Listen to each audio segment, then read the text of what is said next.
Tie veci, ktoré spomínate, Žak, dajú sa zrealizovať s našimi súčasnými poznatkami?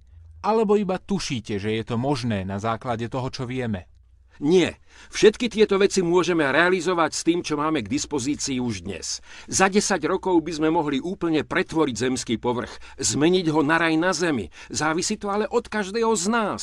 Stupidita pretekov v jadrovom zbrojení, vývoj nových zbraní, sná riešiť problémy politickou cestou volením tejto politickej strany alebo tamtej. Celá politika je skorumpovaná. Komunizmus, socializmus, fašizmus, demokrati, liberáli. Nám ide o spájanie ľudí.